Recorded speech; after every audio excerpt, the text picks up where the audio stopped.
मेरे साइया मैं देखा रहमता तेरिया नो सदा नी जग ते बैठे रहना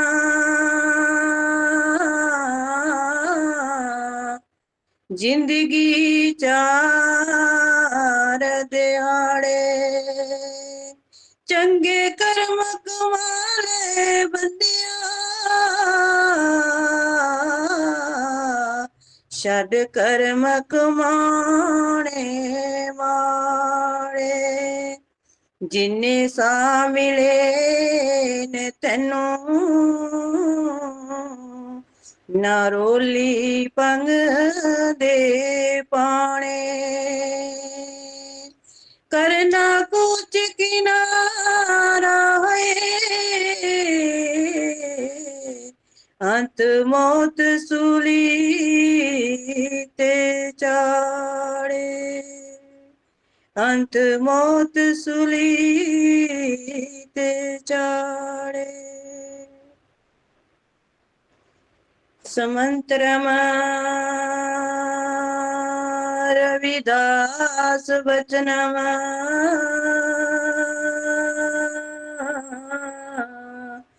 कोट दोष विनाश नमा रविदास चरणमा ध्यान धरनमा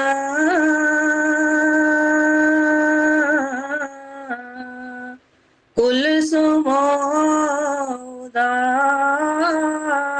नमा तन तन जगत गुरु रविदास महाराज जी। गुरु प्यारी साध संगत जी, जय गुरुदेव, धन गुरुदेव।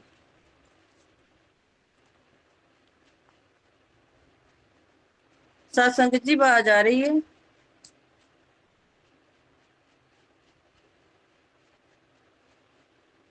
जी मैम आवाज आ रही है जी। साध संगत जी, आप सत्संग के साथ जुड़े हो। सत्संग में हमें जीवन की सच्चाई का पता चलता है कि हम कौन हैं, कहाँ से आए हैं और कहाँ जाना है। सत्संग जी हमें हमेशा याद रखना है हमें ने बहुत बड़ी गलती कर दी है इस धरती पर कि हम मौत को भूल गए हैं। जो आदमी अपनी मौत को भूल जाता है वो दुनिया में कामयाब नहीं होता। जो मौत को भूल जाता है सत्संग जी, मैंने कभी मरना ही नहीं है उसको जे नहीं पता सत्संग जी क्या गलती कर दी। सत्संग जी, एक बहुत बड़ा सेठ था। किसी साधु के पास उसका दोस्त उसे ले गया और कहने लगा, भाई सारी उम्र पैसा ही कमाना है, कभी सत्संग भी चलिया कर, भगवान का नाम भी लिया कर। जब सत्संग जी वह वहां पहुंचा, वहां छोटा सा आश्रम था, तो उधर बहुत सी गाड़ियां लगी थी और बड़े बड़े लोग वहां आए हुए थे। सत्संग जी, शहर के बड़े बड़े लोग, कोई झाड़ू लगा रहा था, कोई बर्तन साफ कर रहा था। सेठ ने देखा, भाई साधारण सी जगह है, छोटे छोटे 2-3 कमरे हैं। जब गुरु के दर्शन किए वह बहुत हैरान हो गया और उसको बहुत पसंद आया और वो अपने दोस्त के साथ रोज आने लगा। अब सेठ ने एक दिन नोट किया कि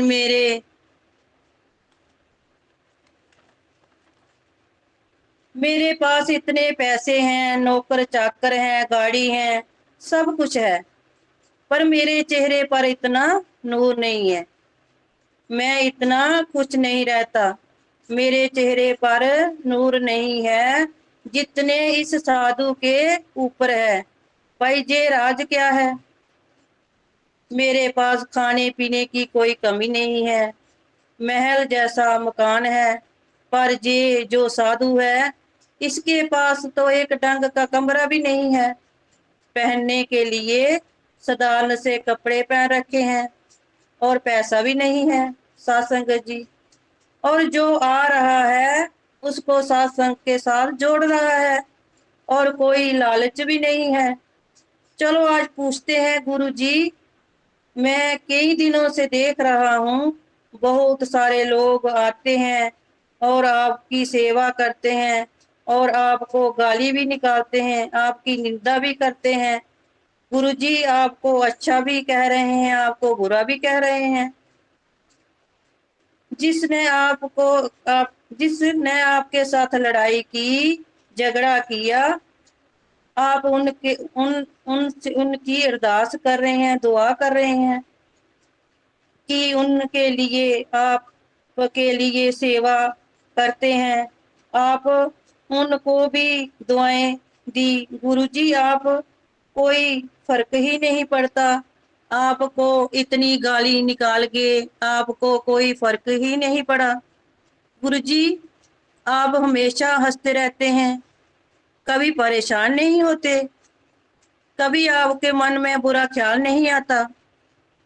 महात्मा जी, गुरु जी, कई बार मन में जहाँ लालच भी नहीं आता। आपके मन में अगर नहीं आता तो बताइए क्यों नहीं आता? आप किसी को डांटते भी नहीं, आपके मुख से एक बुरा शब्द भी नहीं निकलता।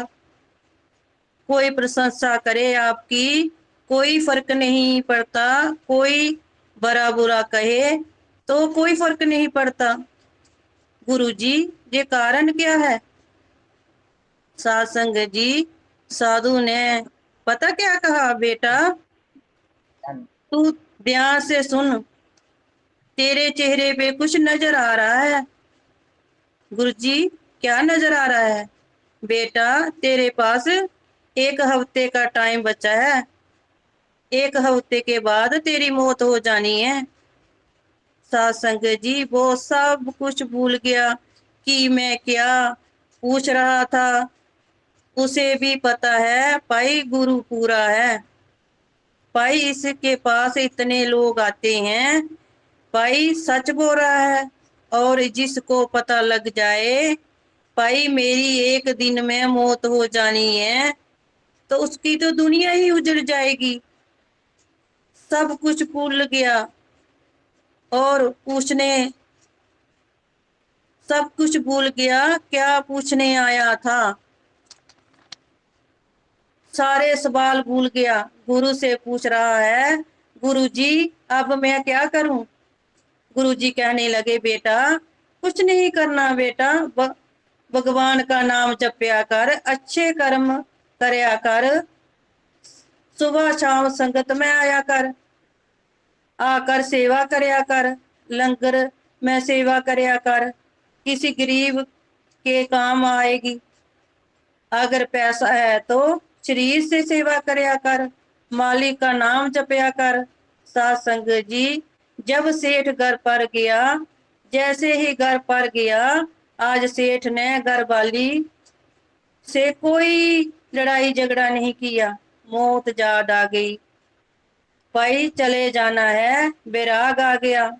बच्चे आए, शरारत की और आज बच्चों को भी नहीं डांटा।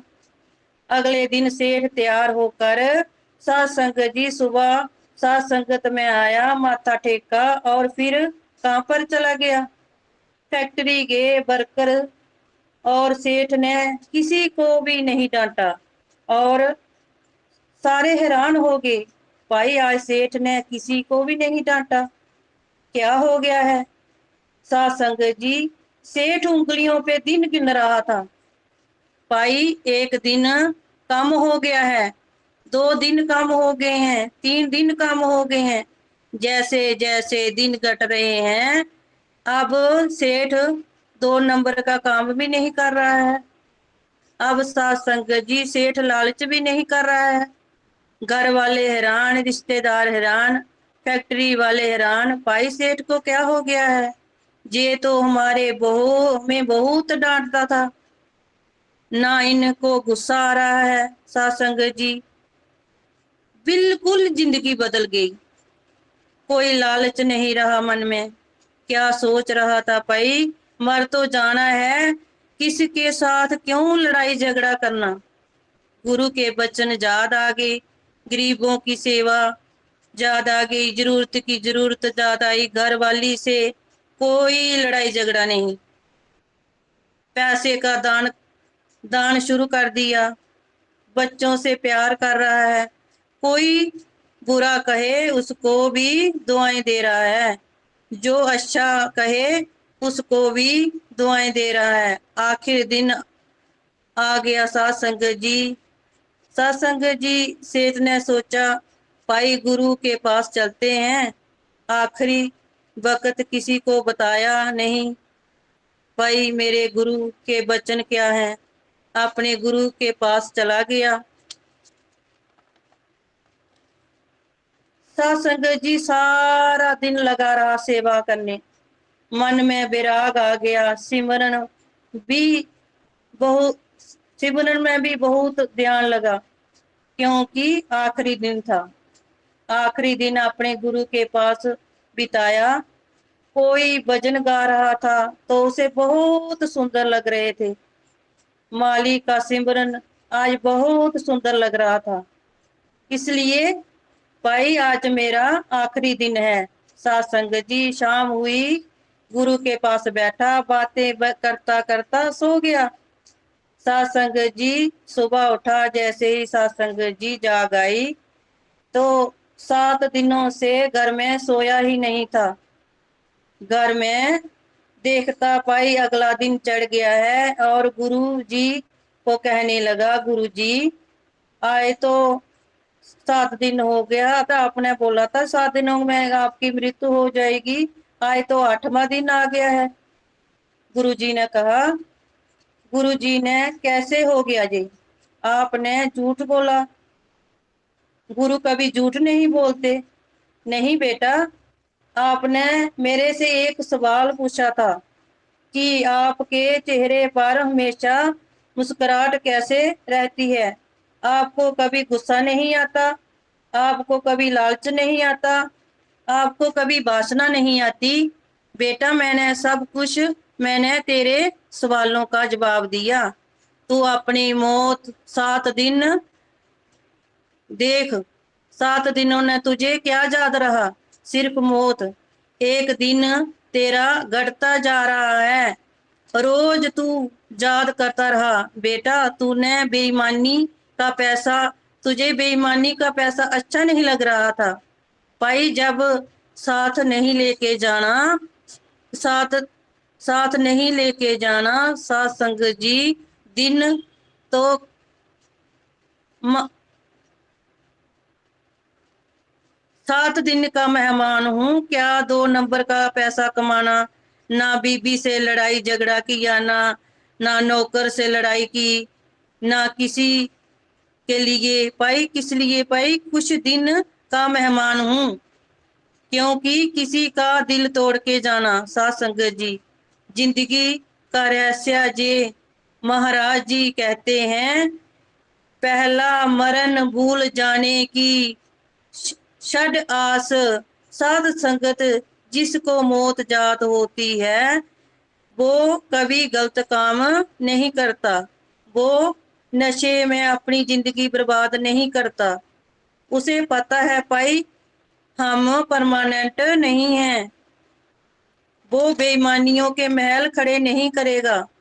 सत्संग जी, सोचा बहुत सारे लोग ऐसे जिनका सिक्का चलता था, उनका नामो निशान नहीं रहा। सत्संग जी, अरबों खरबों लोग इस धरती पर आए, आके चले गए। आज देख लो राजा महाराजा के महल जाके देख कर उनकी क्या हालत हुई है। बड़े बड़े राजे जिनके महल हुआ करते थे, आज वो खंडर बने हुए हैं। मरम्मत करके उनको मकानों को रोक रखा है, नहीं तो कब के गिर जाते। कई महल तो तबाह हो गए, कई किले तबाह हो गए साथ संगत जी, निशानियां भी नहीं बची। जहां पर हम आप बैठे हुए हैं, जहां अरबों खरबों लोग आके चले गए, कहते हैं कि आपके बाद परिवार का क्या बनेगा। साथ संगत जी ऐसा ही चलता रहेगा, किसी को कोई फर्क नहीं पड़ने वाला। परिवार को थोड़े दिन फर्क पड़ेगा, जिन दिया जिया घबरावे सब गट भीतर हाट चलावे। साथ संगत जी जिनके दोनों माता पिता चले जाते हैं, बच्चे उनके भी जिंदगी जीते हैं, थोड़ा फर्क पड़ता है परमात्मा का ये सिस्टम। सत्संग जी बार बार विनती करते हैं कि जीवन बार बार नहीं मिलता। जैसे ही उसको अपनी मौत याद रही, सेठ को बुरा काम नहीं किया, मन में विराग आ गया। सत्संग जी कहाँ, हाँ बेटा मैं तो मौत को रोज याद करता हूँ। सत्संग जी कबीर दास जी कहते हैं, जननी जान सुख बहुत होते हैं, दिन दिन अवत घटत है माँ, बहुत खुश होती है कि मेरा बेटा बड़ा हो रहा है। सत्संग जी कबीर जी महाराज कहते हैं, माँ तेरा बेटा बड़ा नहीं हो रहा है, वो तो छोटा हो रहा है। दिन ब दिन कम दिन ब दिन कम होता जा रहा है। जैसे किसी की उम्र 60 साल हो तो 5 साल का हो गया तो पीछे 55 साल रह गए। अगर किसी की उम्र 60 साल का है तो 10 साल का हो गया, पीछे 50 साल रह गए। सतगुरु कबीर महाराज जी कहते हैं, जननी जान सूत बड़ा है, अवध दिन दिन घटत है। रोज हमारी जिंदगी में एक दिन कम हो रहा है, हमें फिक्र ही नहीं है, हमें पता ही नहीं है कि हमारे कर्मों का हिसाब होना है। जब हम राज जमराजे के पास क्या मुख लेके जाएगा, जमराजे के पास क्या मुख लेके जाएगा। हम भूल गए हैं जब कचहरी में हाजिर होंगे क्या कर्म लेके जाएंगे। जिस इंसान को मौत जात हो वो घर में नशा करके नहीं आता। जिस इंसान को मौत जात हो वो बेईमानी का पैसा नहीं कमाता। जिसको मौत जात हो वो किसी के साथ धोखा नहीं करता, लड़ाई झगड़ा नहीं करता। साथ संगत जी जब आप किसी के घर जाते हो, रिश्तेदार में, आपको पता है भाई मैं जहाँ मेहमान हूँ वो बहुत अच्छे से रहते हैं, कोई शरारत नहीं करते, लड़ाई झगड़ा नहीं करते, बड़े प्यार के साथ रहते हैं, बड़े डिसिप्लिन के साथ रहते हैं। अपने घर आते ही फिर वैसे ही हो जाते हैं। हमें याद रखना है कि भाई हम मेहमान हैं। साथ संगत जी अच्छे अच्छा रहे हम जो लोग मौत को भूल जाते हैं, जो लोग मौत को भूल जाते हैं, एक बात अपने पल्लू में बांध लेना कि मौत हर घर में आनी है। सब जहां मेहमान है, कोई परमानेंट नहीं है। रविदास जी कहते हैं, साथ संगत है हम भी चलना, दूर गगन सिर ऊपर मरना। बेटा तेरे संगी साथी जैसे जा रहे हैं, एक दिन तुझे भी जाना है। साथ संगत जी सोचा करो कि जो मैंने घर बनाया है एक दिन छोड़ के चले जाना है। मेरे गहने, कंप्यूटर, मेरा मोबाइल, साथ संगत जी जहाँ रह जाना है। कभी कभी सोचा करो बैठ कर भाई, जब हम जाएं जब मैं जाऊंगा तो मेरा बैंक बैलेंस भी रह जाएगा। जब बैंक में खाता खुलवाए होगा तब आपको नॉमिनेट बनाया होगा, आपको जाने के बाद पैसा उसका हो जाएगा। जो बैंक में पैसा रखा है वो आपका है, गहने आपके हैं, तो फार्म के ऊपर नॉमिनेट भरा होगा। साथ संगत जी, जैसे ही आत्मा शरीर से निकली सारा पैसा नॉमिनेट का हो जाएगा। साथ संगत जी, हमारा लिंक क्या रहा? जब तक आत्मा अंदर है तब तक मकान मेरा है, पैसा मेरा है। साथ संगत जी, कुछ साथ जाने वाला नहीं है, एक चीज साथ में जाएगी, वो है हमारे कर्म। कर्म में ही भक्ति है याद आती है, कर्म में भक्ति याद आती है।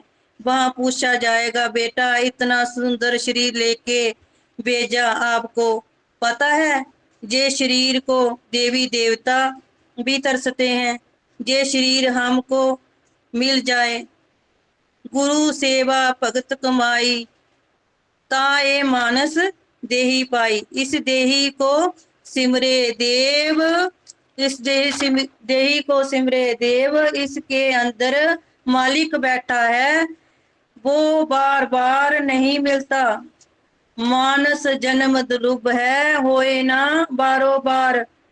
सारे गुरु ने यही कहा है कि ये शरीर ही तेरा मंदिर है। भाई आपने लैपटॉप बनाया, हवाई जहाज बनाया, मोबाइल बनाया, गाड़ी बनाई, और फाइव और सारे ज्ञान कहाँ से आया? किसी ग्रंथ में तो नहीं लिखा, किसी ग्रंथ में तो नहीं लिखा कि मोबाइल फोन कैसे बनाना है। 5G आ गया, हम कितने दूर बैठे हैं, आपसे बात कर रहे हैं, विचार साझे कर रहे हैं। साथ संगत जी, ये सारा ज्ञान कहाँ से आया? लेके आया अंदर से। गुरु महाराज जी हर आत्मा को परमात्मा का नाम, हर आत्मा को परमात्मा का अवतार है। पूरी वाणी में को पढ़ो, फिर पता चलेगा कि हर आदमी परमात्मा का रूप है। गुरु जी बताते हैं कि कहते हैं, तेरी गत जोत संभव पुण्य पाप सोच, मनुखा अवतार पाई, हर आदमी परमात्मा का अवतार है। साथ संगत जी, जैसे दूध के अंदर घी भी है, माखन भी है, निकालना पड़ेगा। आप अपने आप तो नहीं निकलने वाला। जाने न जिन्ने नाम ते आया गे मुश्किल दाल। साथ संगत जी, दूध के अंदर माखन निकालना है तो मेहनत करनी पड़ेगी।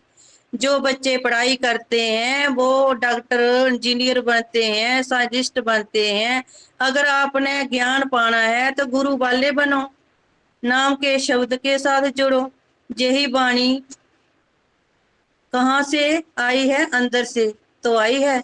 गुरु जी कहते हैं, तेरे घट में सृजनहार, शरीर बार बार नहीं मिलता, तेरी गत जोत संभव। इस धरती पे बड़े बड़े लोग पैदा हुए, जिन्हें चेतना इंसान, जितनी चेतना इंसान को मिली है इतनी किसी को नहीं मिली। जन्म लिया परमात्मा को भूल गए, सब कुछ तेरे करके है, बाहर कुछ नहीं। साथ संगत जी याद रखना, परमात्मा को भूलना नहीं। हम मेहमान हैं, इस दुनिया को छोड़ के एक दिन जाना है। आप गुरु महाराज और बाबा साहिब की विचारधारा समझ में आएगी। जैसे किसी सरकारी मकान में बदली हो गई है, उसको नया क्वार्टर मिल गया है और नौकरी करने लगा। उसने क्या देखा? जो सरकारी मकान है उसमें बहुत गंदगी है, ना गाड़ी है, ना पेड़ है, ना घास है, ना फल है, ना पौधे हैं। तो पति पत्नी ने घर की सफाई की। सफाई करने के बाद रंग लेके आए, पेंट लेके आए, पेंट किया अपने पैसे से। साथ संगत जी, महंगे से महंगे पौधे लगाए, फल लगाए, फूल लगाए। गुरु साथ संगत जी घास भी लगा दिया, जो पड़ोसी थे वो देख रहे थे। अरे भाई, आप पागल हो गए क्या? नहीं तो क्या हुआ? ये सरकारी मकान है, इसके ऊपर इतना खर्च क्यों कर रहे हो? जब आपने 1-2 साल रहना है फिर चले जाना है, तो पैसा क्यों खर्च कर रहे हो? सरकार चाहेगी तो रंग करवा देगी, नहीं तो रहने दो। साध संगत जी, उनका जवाब पता क्या था? बाबा साहिब में बाबा साहिब ने दिया, जो गुरु रविदास ने दिया। बेटा, हमें पता है हम इस मकान में परमानेंट नहीं है। जब हमें इस मकान में आए थे बहुत गंदगी थी, तो बहुत सारे पेड़ पौधे सूख गए थे। हम भी तो चले जाएंगे 1-2 साल में। बाद में जो नए आएंगे उनको नया साफ सुथरा मकान मिलेगा। कि जो इधर रहने आएंगे उनको बहुत साफ सुथरा मकान मिलेगा, हम परमानेंट तो रहने वाले नहीं है। जय गुरुदेव, धन गुरुदेव जी। इतनी सेवा प्रवान करना और गलती हो तो माफ करना।